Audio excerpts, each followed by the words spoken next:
Today we're going to be talking about medieval theater. Let's get started. So first we're going to talk about the Middle Ages. The Middle Ages span from 500 to 1500 AD.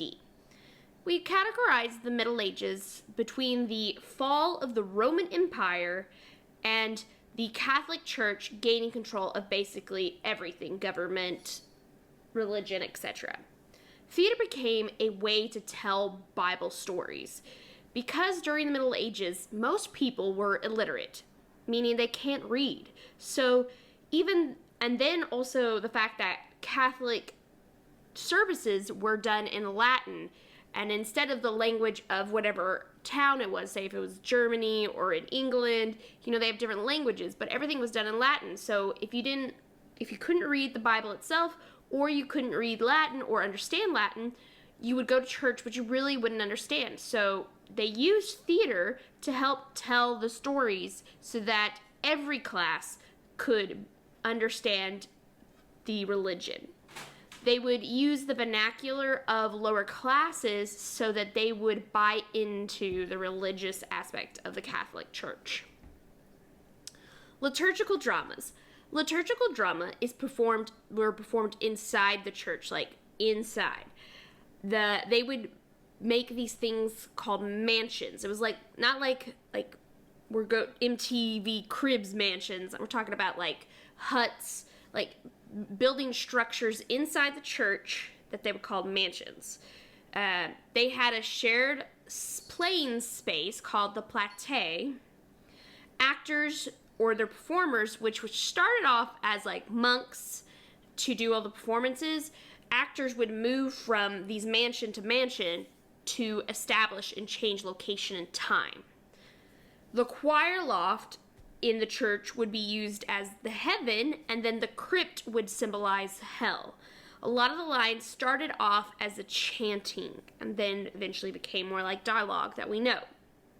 You see in this floor plan, this is a ground plan of a medieval cathedral. One thing you're going to notice is that the church itself is in a shape of a cross. Then you're also going to see the squares represent the mansions. So you've got 1, 2, 3, 4, 5, 6, 7, 8 mansions. So there would be 8 different parts of the story.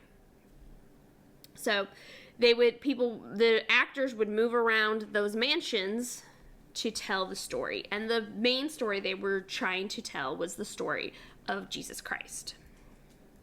Here are some visual representation of modern interpretation of these mansions. So you see their little huts inside, and you see one stage and then the other stage. All right, so the liturgical dramas happened inside the church. Well, eventually the church decided to move the theater performances outside so that it would become much more part of the community.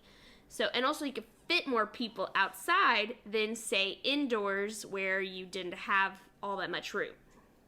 Eventually, we moved from the nuns or the priests or the monks performing the shows to the guilds. Guilds are like groups of people that are like a union for a specific type of craft or skill. So like cartwrights were like wheel makers, and you have the blacksmiths who worked with metal. All right, so they would put on the shows then. Stages were now called pageant wagons, kind of like modern parade floats, sort of.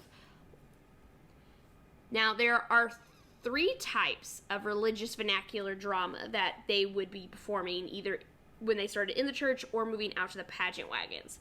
The 3 M's: mystery, miracle, or morality. Mystery plays were biblical stories from the Bible. Miracle plays were plays about saints' lives, because you couldn't be a saint unless you performed miracles, hence the miracle plays. And then morality plays were allegories, where people would embody certain actual aspects. So someone would embody charity and their name would be Charity, etc. So let's go back to the pageant wagons. Obviously the wagons were made into stages. They set up around the town square usually, or in some parts they would move around town. There are 3 major parts of a pageant wagon. Heaven, paradise, earth, where like the majority of whatever story was going on would be told, and hell, with what was called the hell mouth, which is a big opening, and like demons would come out of it, people playing demons.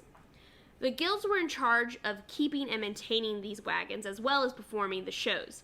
And each story they told would somehow relate in a way to them. So like the shipbuilders guild would do like Noah and the Ark. Here are some photos. Obviously these are paintings and drawings of what we think pageant wagons would have looked like. This is more like the mansions because you see the little huts.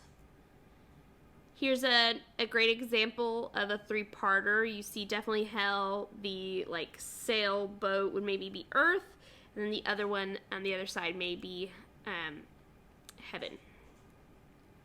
So eventually the church really didn't want anything to do with plays because they were moving away from the vernacular plays into secular plays. Secular means separation from church. So that's why the church sort of was moving away from it. Play slowly moved again from religious to the secular like content, and less religion was involved. And it kind of showed the kind of rise and fall of church as this separation. The most popular play that we actually have like copies of from the time period, the medieval time period, is called Everyman. Everyman is a morality play, which details the life and death of the allegorical everyman. Like, it was a person, his name was Everyman, but he represents every person, and who embodies all of humanity. Death warns Everyman that he will be judged by God when he dies. Terrified, Everyman turns to fellowship, but his friends and more other people that represent allegories, but his friends desert him. Well, guys, that's it for medieval theater. I hope you learned a lot, and if you have any more questions, check out the theater playlist for medieval theater. All right, guys, bye!